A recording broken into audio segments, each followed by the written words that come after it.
So welcome to the August 22nd Rotary District 5020 Rotary Membership Quarterly Online Training. My name is Corey Leparty. I'll be your moderator for this evening, and I'm the District Membership Development Chair here at District 5020. While you're here today, you can raise your hand to let us know that you have a question, and you do that. Questions will be answered as we go if possible, and at the end of the session if we have time. So how about we have everyone who's on right now raise your hand so that I can see that that's working. Okay, I see most of you. So I'm going to go ahead and load all those hands. For recording purposes, you are currently all muted, so if you're trying to talk, we can't hear you. You can raise your hand, and again, we can answer those questions. And we do have a comment section that I'll be trying to review from time to time if there's any chat questions that need to be answered. And then questions are public, and the webinar is recorded. On here tonight with me, we have Maureen, Fritz-Roberts. If you'd introduce yourself. Well, it's a pleasure to be here joining you tonight, Corey, especially working with both you and Carissa. I guess I'm the older end of the spectrum. It's my privilege to have the opportunity to talk about membership. It's probably my greatest passion in Rotary. And I'm hoping we can come up with some ideas tonight, some sharing, and find ways to retain all of those great Rotarians that come into clubs. And Carissa Thompson. Yeah, thanks for having me. And Mo, you are not the older, you're a recycled teenager, so you stop that right now. I'm excited. I, as well, am very passionate about membership and what Rotary is, and love just inspiring people through that. And so I'm excited to share some of the ideas we've found, and I encourage any of you, if you have any additional ideas. I love learning new things that people are doing because I'm a firm believer of not recreating a wheel. So thanks for having me. Well, welcome to both of you, and thanking you for being on tonight. Why don't we go ahead and get started here, and Mo, I think I'm going to let you take over. Sounds great. So basically what I wanted to talk about tonight was retention. I always feel that getting Rotarians falls right in with retention. So that was the focus. And I think it's always a great idea to have goals. So I just wanted you to understand why people join Rotary, and then all of us to work together on ways to come up with how we can meet their expectations. And how do people look at us? I think that this has become fairly evident for me because I come from the Comox Valley, and a brand new club started there this last year with 62 members. They all wanted to join a Rotary club. And there were 4 Rotary clubs already in the Comox Valley, but they didn't see any one of those 4 existing Rotary clubs as one that was viable for them to join. So I think it's really important for us sometimes just to take a look at who we are. I kind of chuckle about it because I remember once when I was in my mid-20s, and my husband and I went on a trip to Florida, and he said, let's go out for dinner. And I kept making him drive by places because I'd look in the window and everybody had white hair, and I thought, I don't want to stop there. So sometimes that first 3 to 5 seconds, we make a decision about some place that maybe isn't really the truth about that club or that restaurant, for that example. So I employed a marketing company to look at how the world viewed Rotary, and they really considered recognition, relevance, and survival. And so one of the things they discovered is that people really joined Rotary to make friends, and that of those people that joined, 38% of them stayed because of those friendships. So Mo, I'm going to go ahead and see here. I think we might be just about at the point for, if I can get it to work, a poll tonight. Awesome. Let's see. There we go. Let's bring up a poll. So can everybody see the poll? Go ahead and launch it.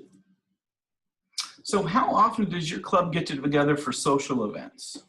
And it looks like about half of you to get together on a monthly basis, and quarterly, and everybody knows what a social event is, so that's great.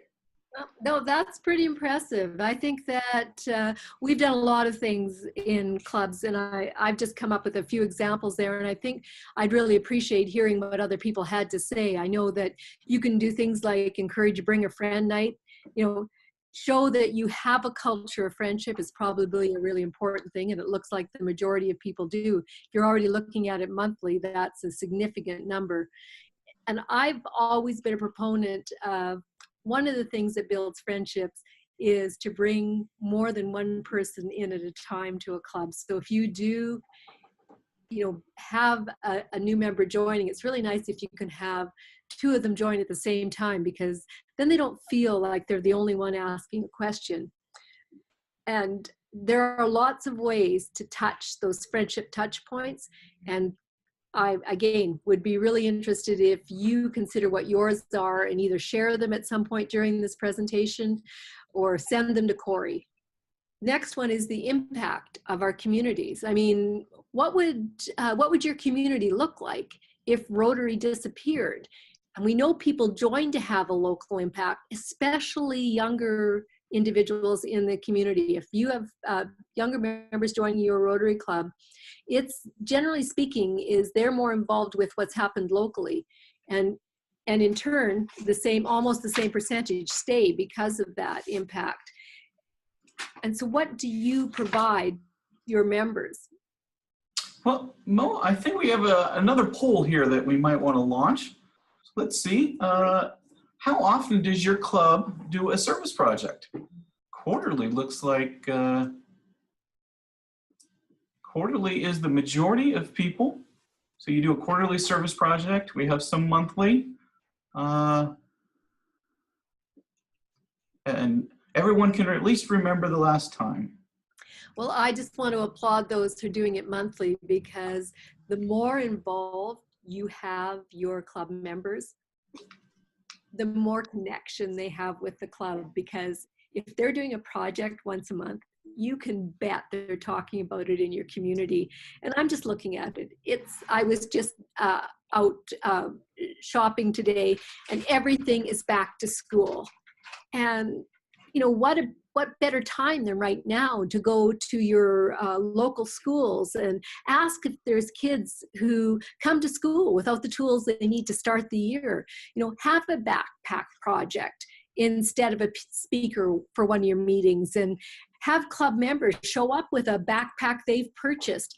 And I say that because if they show up with a backpack that doesn't have somebody's name on the back of it, it isn't, you know, sponsored by some major corporation, it allows those children not to be identified as in need as well. So I think we always have to be cognizant of the things that we do in Rotary.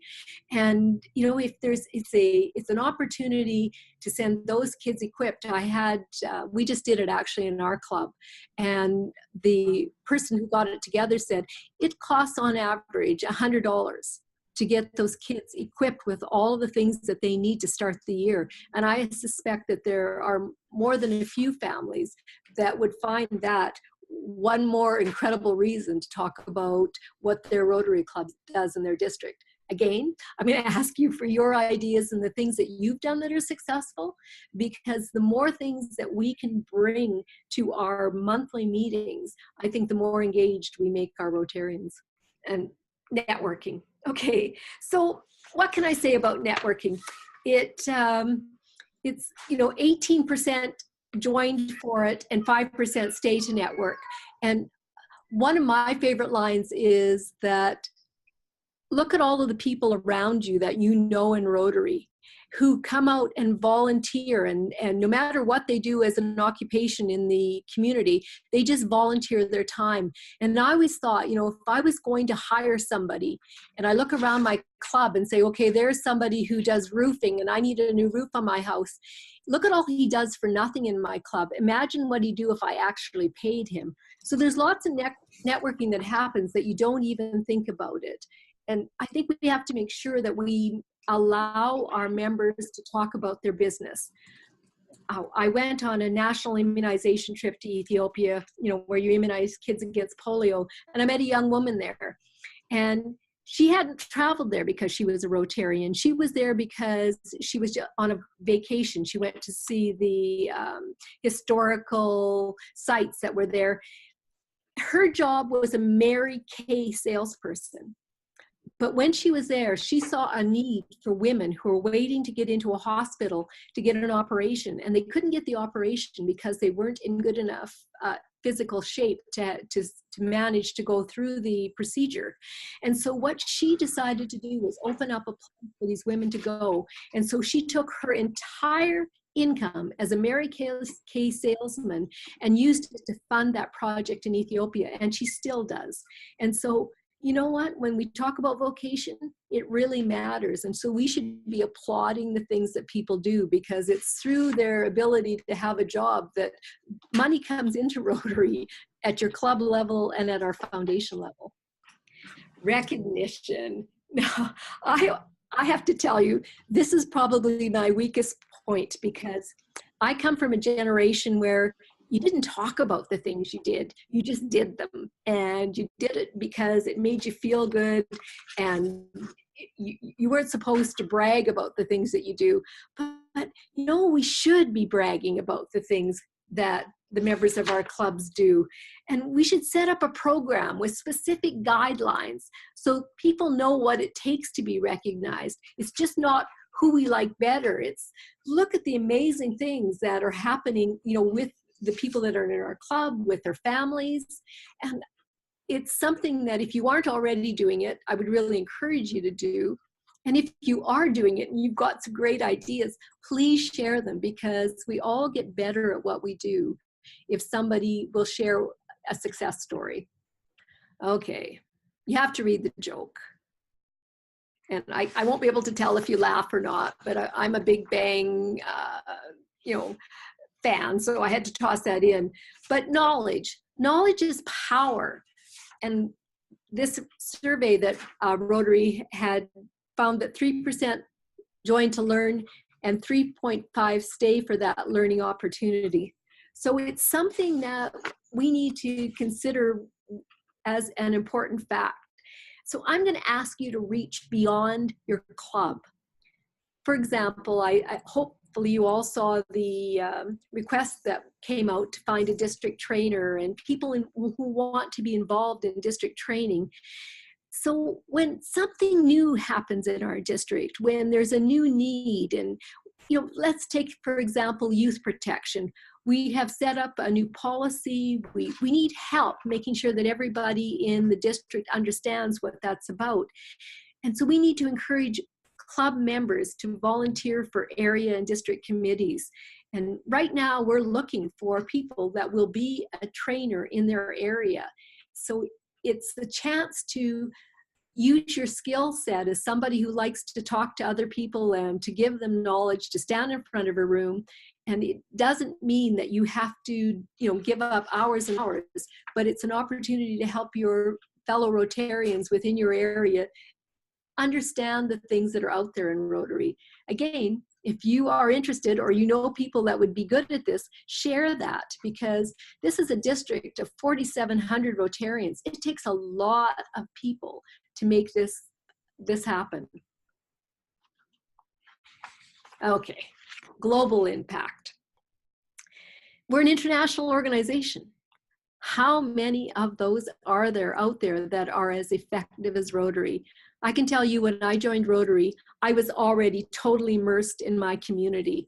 I had worked with Dale and I had a fairly large company, and we had done several projects in our community that just made us feel really connected. And that was one of the reasons we joined Rotary, because we had been sponsors of some of those local projects. But the opportunity to have a global impact kind of blew us away. And so I want to say to you, if your club isn't right now involved in an international project, you might want to consider the opportunities that are out there. For example, on Vancouver Island, we have a group of about 24 clubs who meet every 6 to 8 weeks, and we share knowledge and experience on international projects. So one member of the club shows up and they talk about, a grant that they are applying for, and could somebody help them with it, with the process. And what's happened is that we've seen clubs that have come to those meetings year after year after year. They have wanted to be part of it, but they just weren't ready to kind of jump in and do a global grant. And then all of a sudden they feel like, okay, we're energized, we're ready. And there was a club on the island, Ximenes, I'm going to use it as my example. They decided that they were going to do a project in Guatemala, and they put the money in.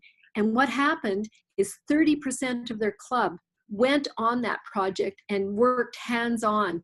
And talk about cementing friendships and experience because of that. So I think a global project has a greater impact on the friendships in your club than you consider. I mean, we're already doing great work with it, but that extra bonus is that connect that you make with your club members. When you look at retention, I guess I kind of challenge you to look at it in ways that maybe aren't what you think.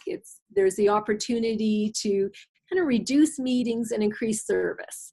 And I would think that you also might want to look at working with other nonprofits, because if you talk to your members about the organizations or networks that they're already involved with, it might just be that you could cooperatively do something together.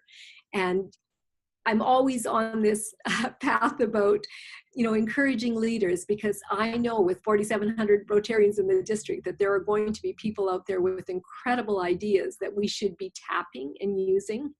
My personal feeling about all of this is that getting and keeping good Rotarians is Rotary's largest issue and my greatest passion.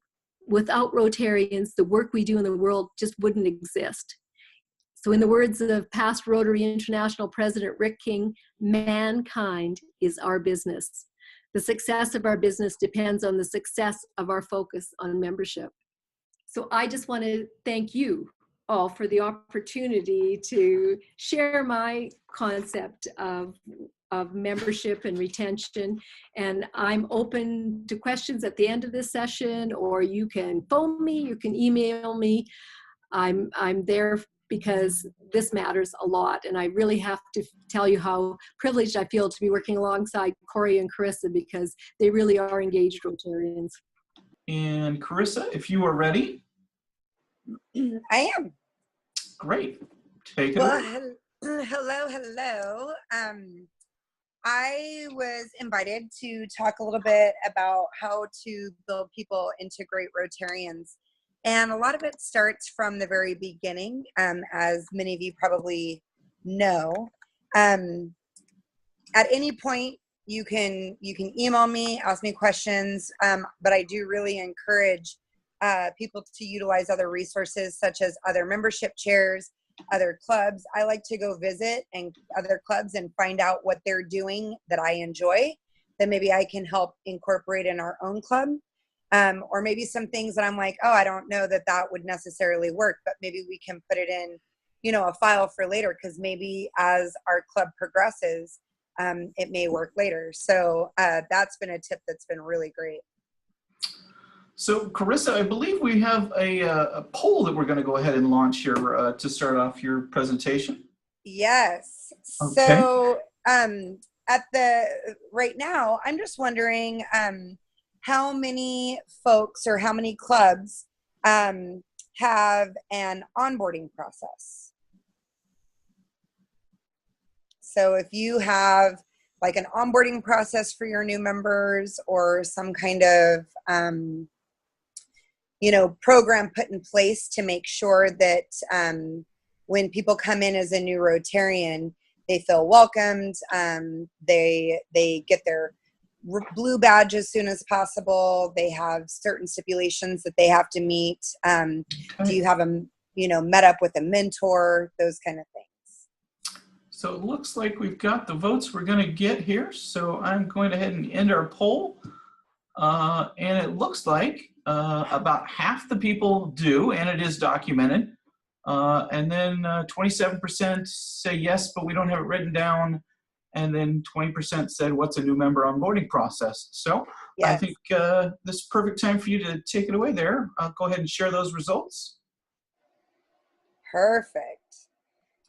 So, growing Rotarians, and where do you start? So, sorry, I probably should have changed this to where there's not animation in it. So, Corey, can you click? There you go. So, your onboarding process, if you do not have a new member onboarding process, if you can kind of think about whenever you join a company or an organization and they have a new employee onboarding process, that's kind of how you want to look at this. So does your club have like a business mindset as far as whenever we bring new people in here, we want them to know what our culture is. We want to know what our service projects is. We want them to know what their resources are in the directory, a club runner, those kind of things. So if you don't currently have something established and set up for that, a great idea is to find out from other clubs if they have an onboarding process, and then kind of take some stuff from theirs if you enjoy it. If not, Google is my best friend. I love Google. And so you can just Google onboarding processes for any organization and it'll pop up some ideas. So you can make it your own too. So you want to look at your club kind of like a business. And with any great businesses out there, some kind of onboarding or mentorship process is very important and creates crucial retention. So in that, it's statistically proven that if you have that, you are going to create loyalty and overall engagement. And so if you think about it like Starbucks, for example, when they have a new employee or they have somebody new joining them, they take them through a training process to kind of tell them what their resources are, how to make the coffee, you know, what their culture is all about, what their vision and mission is. And similarly to any other organization, to include Rotary, we all have our own vision and mission. And so this is a great time to really articulate that to your new members so that they can carry that on. Oops, wrong button, sorry. So creating and updating your onboarding process. First, what is your club's culture? So I think we have another poll right here that asks, do you have a club culture? And do your members know what that club culture is? So it looks like we got the majority of votes in, and it looks like 79% feel like they have a strong club culture. That's excellent. A lot of times I'll go to clubs and visit, and whenever I sit with different members, I'll ask them, you know, hey, what is your guys' club culture? And oftentimes I'll either get multiple members telling me something completely different, or they just kind of look at me like, well, we're the fun club. And ironically, every single Rotary group you visit, they're all the fun club. So with that being said, it's an opportunity for you to say, what do we stand for and what are we all about? So for example, downtown Puyallup Rotary, when I was president, if you asked our membership what our culture was, we all we would say our own thing, what we thought the club culture was, but it wasn't very consistent. So before I became president, I sat down with each and every member, either for coffee or for dinner or for lunch. And it was a process, but it was such an important process for me to understand what every single club member thought of our club. And so once I found that out, I found what the underlying factor was with everybody, and it was youth. So it was investing in our youth in some way or another. So that's what our club culture is we really focus on youth projects and ways to invest in our youth through training and development and mentorship. And so if we can look at any request we get, or if we can look at any service project out there and we can incorporate it in some way with youth, then that kind of helps us make better decisions on how we're spending our money. Now, that doesn't mean that other issues are not important. It just means that we are working with our youth to then identify other issues in our community, such as homelessness or pet rescue or any of those things, so that we can help our youth find the value in that for the community, and it's even more hands working for one thing. So once we found that out and we explained it to the whole entire club, I felt extremely confident that anybody who came to our club could ask any of our members, and it would be pretty uniform across the board what that response would be. So we started with a really strong club culture.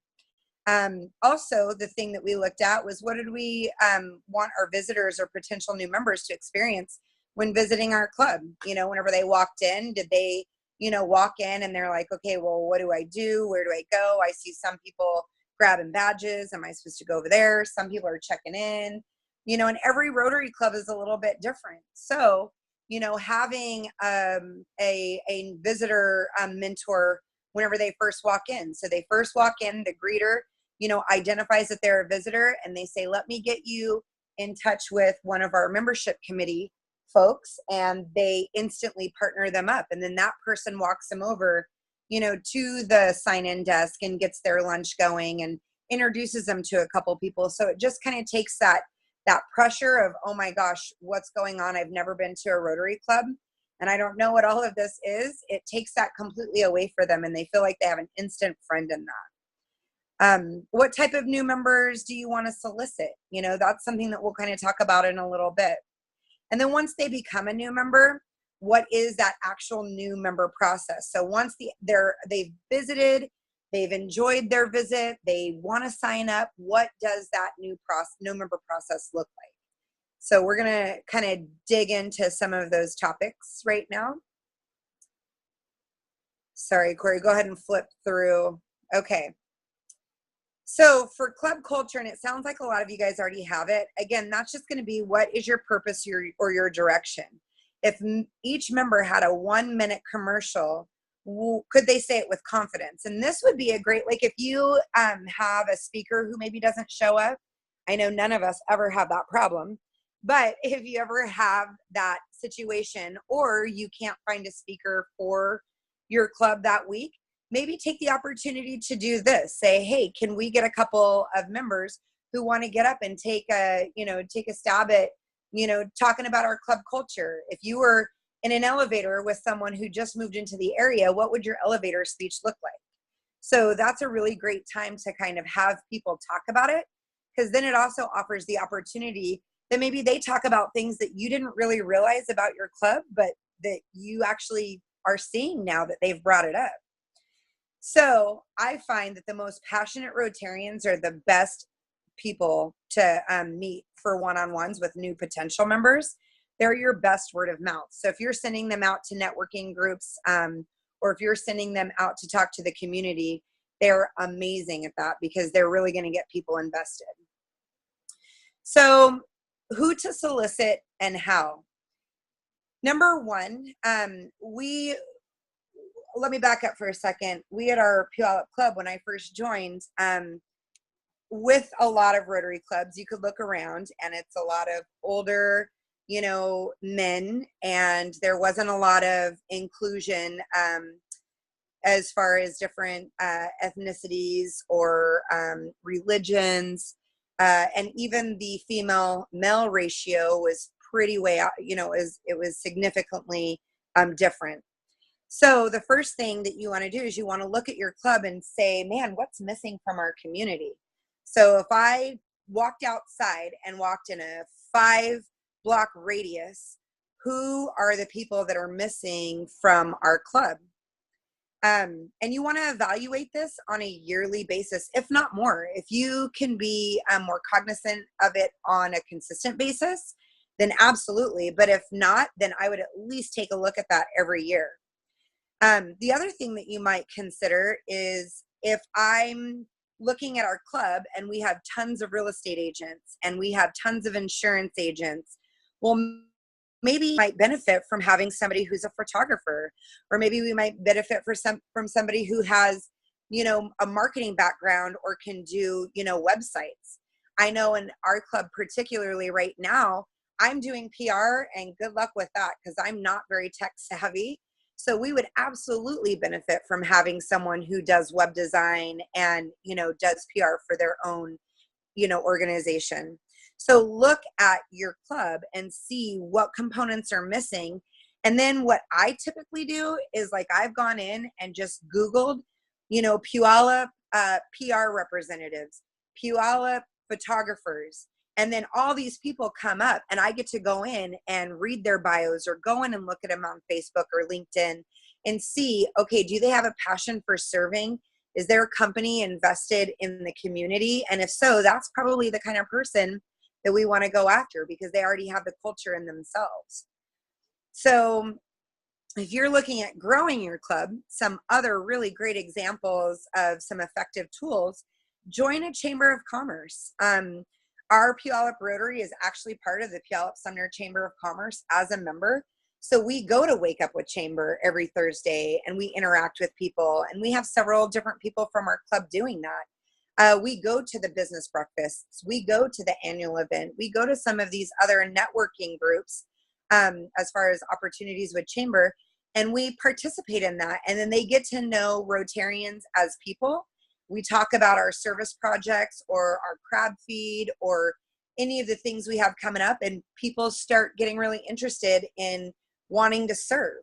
So they start identifying with the chords in their heart, and they're like, man, I know Chamber is more about networking and I love the networking aspect, but I really want to find ways to serve. So it's a great addition to their business plan to add Rotary onto what they're currently doing with Chamber.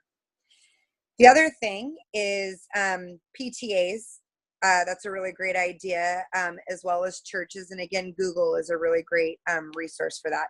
And Corey, you can go ahead and go on to that next slide. Sorry. So the other thing that's been impactful for our club that we've checked out, and I've looked at other clubs and asked them, the clubs that have been great with growth and overall retention, I've asked them what they can contribute to their success, and they talk about the experience that the visitors have whenever they come in. So whenever a visitor comes in, what are they seeing? And sometimes it's really effective if you haven't asked that question in a long time. It's really effective to have a survey that you've done, and whenever you have a visitor, dare to have them take that survey. So ask them those hard questions. When you came in, did it feel welcoming? Whenever you sat down, did the other Rotarians around the table, did they interact with you? Did they make you feel welcome? What's one thing that you learned about Rotary today? What's things that you would like to learn about Rotary? So that you can get a little bit of a temperature check on how well you're doing. One of the things we implemented, we made sure that they had a visiting partner.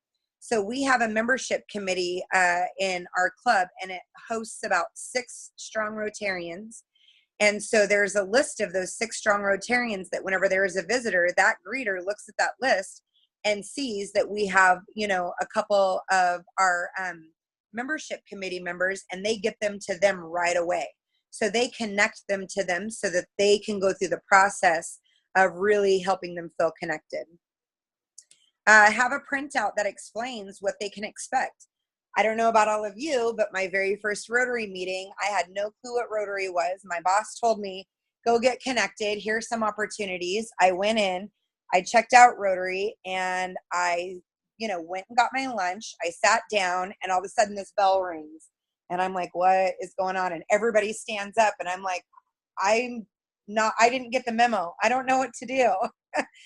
So we actually made out a little printout that we can put right in front of the person, and with that visiting partner, they can lean over and kind of explain to them the process that's going to be happening. But then that person can also look at that list and see what's next. Oh, it looks like invocation. This is what invocation is to this club. Oh, here's happy and sad dollars and fine dollars. This is what this contributes to, and this is what the members share. So then that way they're not like completely out in left field thinking, are we still playing baseball or what? The other thing that we've done, and I think many clubs do this, but we go around and introduce our visitors. And when we do that, before we do this, we let them know, are you comfortable sharing a little bit about yourself? Telling them where you work, tell them why you're here. If you're not, we will introduce you. But if you are, we would love for you to kind of get a little, 30-second commercial about yourself so that you can explain who you are. So sometimes that really gets them invested in talking. Also, we gather their contact information. We try to get their address, but if not, then their email. And we send out like just personal thank you cards, handwritten thank you cards, thanking them for coming and visiting. And then we have contact information if they have any suggestions for improvement or if they're interested in our club. We also let them know we will be reaching out to them to see if they want to further their process in getting to be a part of Rotary. So we really try to send that special touch. And then we invite them to do a one-on-one with one of our really strong Rotarians that really know our culture and have a passion for it. If any of you have any other suggestions that I haven't listed, please get them to me, because we are all about adding new inventive ways to get people engaged and inspired. So visitor experience and new member experience are two totally different things. And for a long time, we were doing a really great job at welcoming our visitors, but then completely dropping the ball on, the new member experience. So we were, really exceeding the expectation. And then they were like, okay, what do I do now? So what we had to do is we had to visit that process. And I would encourage all of you, again, on a yearly basis, just check that process out and see if it's still working. And your best advocates to tell you whether or not the process is working or not are your newest members, because they'll tell you, yeah, whenever I was in here, I didn't know what Club Runner was for like 6 months, or I didn't know what Paul Harris was, for a year. So that way you can figure out, oh, we need to make sure that we educate people on that in the front. So number one, share with them the application process. So for example, we have an application process. Once they get it to me, we do everything electronic. So I tell them we're going to send it to the board electronically right away. There's a 2-week process for that. They either can, that's whenever they have a time to say any of their concerns. Once that's done, then we propose it to the whole entire membership via email. And then they have a 2-week process. And so within that 4-week process, that month process, keep coming and engaging in Rotary and come and get to know people so that they can make a good judgment call on whether or not they want to have you in our club or not. Once that's done, then we will give you your red badge. In order to get to the next level, which is a blue badge, here's all the things that you have to complete in order to do that. So verbally tell them what they're going to be going through, so there's never a doubt in their mind of if they're doing it right, or gosh, can I start coming to meetings? Can I not come to meetings? When I have a blue badge or a red badge, can I go to the additional events or not? So try to make it as clear cut as possible. Make the new member ceremony super special. So we call them up and we, have the packet ready for them, and we put the red badge on them. We bring their member, we assign them a mentor. We bring the mentor up. After that meeting, the mentor sits down with them, make sure it's a good time to spend 10 minutes just to talk with them about the process and exchange information. So we try to make that really special. And then twice a year, we've implemented this past year a new member orientation. So if you think of it like a company and you think of a new member orientation or a new employee orientation, it's where we talk about what Rotary is internationally, and then what we are as a district and who the leadership is in the district. And then we, funnel it down even further into, okay, our club leadership and what that looks like and who their resources are. And we encourage them at that time, if you want to join and shadow a committee, now's a great time to do that. So here's a description of all the different committees and what they do. And if that is something that you naturally have an interest in, feel free to start joining that. And then as you experience Rotary a little bit more long-term, you can start challenging yourself and saying, man, I'm not really great with PR and technology, but now that I've kind of gotten to know Rotary, maybe I want to start challenging myself in that and grow my base of experience and toolkit. So it's a great way to help add value for them employment-wise, or just as people individually. So I'm a huge advocate of constantly looking at your process and seeing if there's ways that you can fine tune it, seeing if there's innovative ways to take it to that next level or tweak things a little bit. What happened and what worked 5 years ago may not work today. And so some of the things that we make sure to do is on an annual basis, we pull from our club's talents. So we kind of look at our club's talents in an overall view, and we say, man, this person's really great with marketing, or this person's really great with connecting with community. So we have that notated. And so every year we look at what can we do to fine tune those areas in our club by utilizing the talents that we already have and pulling people in a little bit tighter. We go and visit other clubs. We assign different people to go do that specifically to look at the processes that they do. For example, before 2 years ago, we didn't read the 4-way test. One of our members went to a club and said, man, I really like that they do that. Like, I really like that that's the first thing that they talk about. So we absolutely implemented it. And now every single one of our members can recite the 4-way test, no problem. The other thing that we've done is we've reached out to other membership chairs and past membership chairs.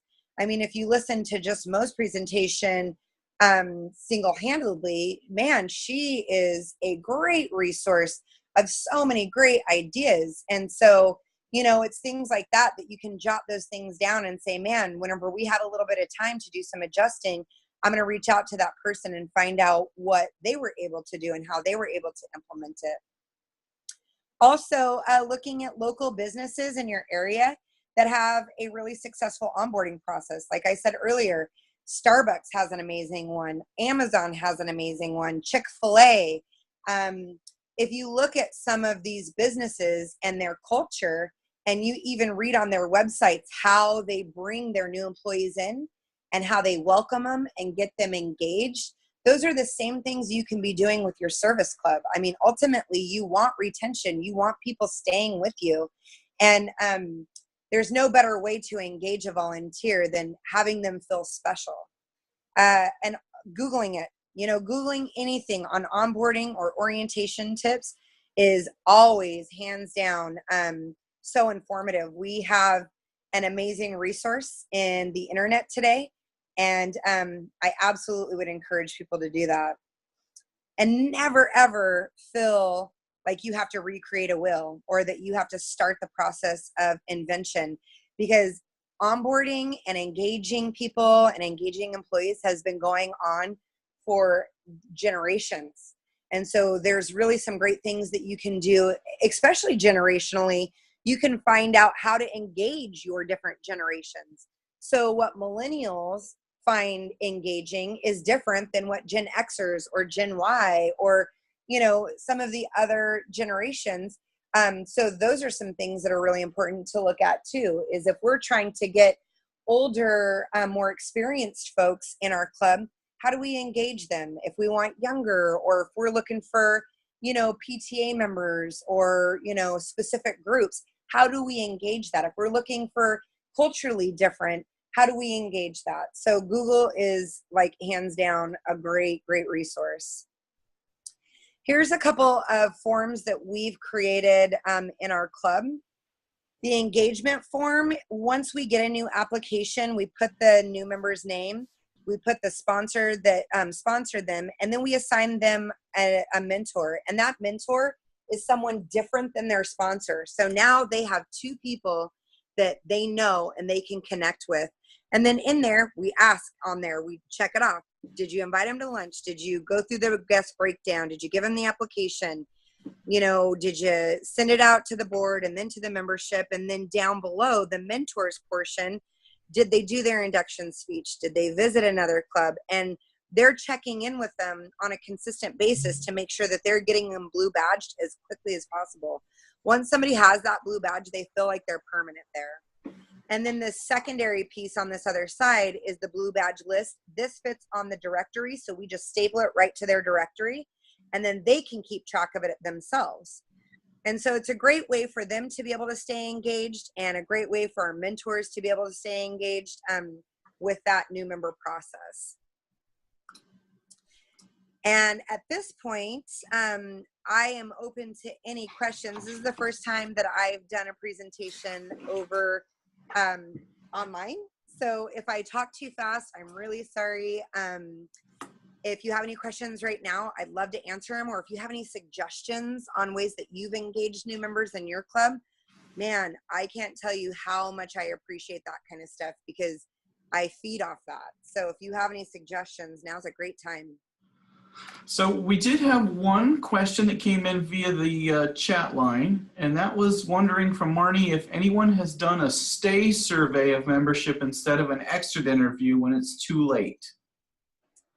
That is a great question. I have not, but we're going to implement that. I just wrote notes. So I know our club has done membership surveys where we've surveyed through the the membership surveys that Rotary provides, where we ask all kinds of club culture and club health check type questions. And we've gotten some decent feedback from that. Well, thank you, Carissa. Thank you so much. Okay. So we do have another upcoming membership training. We have our quarterly online training in October. And the topic for that training is using new club models to attract new Rotarians. And that's October 24th at 6 p.m. We'll be sharing more information about that. This training itself will be available shortly on the district website under membership, as well as on the district's YouTube channel. So if you go to YouTube and you type in District 5020, you'll see all the videos that we have recorded. And Mo, did you have anything else you wanted to share? I think this has been as much a learning experience for me as it has been to an opportunity to share ideas. Chris, I wrote down a gazillion things that you said, and I love how condensed your engagement form is. It's simple, it's easy to use. I think our club uses one that's far too long. I really think that it's easier to be a mentor in your club. And I just wanted to make one quick mention about that young club I talked about that started in our area, 62 members all under the age of 40, is that, and the fact that they couldn't find another club in their area. I talked to one of them and I said to them, why is it that you wanted to join this club? And they said, well, Maureen, we really liked your club. And they came with me, this particular individual, 2 or 3 times. And they said, you had a great club, but it just wasn't a fit for me. But I realized how much I wanted to be a Rotarian when I went to the city hall, because I had a project I wanted to do, and I told them what I wanted to do, and I was enthusiastic. I had these great ideas, and they said to this individual, well, who are you? And she said, well, I'm part of this young networking group, and we want to do this and this and this. And they told her, well, if you were a Rotarian, we'd work with you. And she said right then and there, she knew she had to become a Rotarian. So she gave this project done in the community. So sometimes we have advocates in our community that we don't even know are there. So I feel like I need to send a bouquet of roses to the city of Courtenay, but it's just one of those things. Sometimes we don't realize that we have people out there helping us with our retention. Great. So I got a couple of statements here. One is from Kim via the chat line. She says, I used YouTube to watch historical documentaries about Paul Harris and Rotary One, which were super helpful to illustrate the why of Rotary's distinctiveness. So one way you can share with club members is through YouTube, and they can find out the why of Rotary. And then on the Q&A, from Anonymous, I have a statement that says, it is equally important for a club to understand how their culture applies to the members they seek. For that reason, one must encourage self-awareness among club members so that they understand how their culture affects their goals to attract new members. If a club does not understand their club culture, the goals can be counterproductive to an outcome if they are not honest with themselves. Club culture is critical. We need to examine this issue more closely. So thank you, Anonymous, for sharing that with the group. Is there anything else? All right. Not hearing anything else, I just want to thank everybody for attending.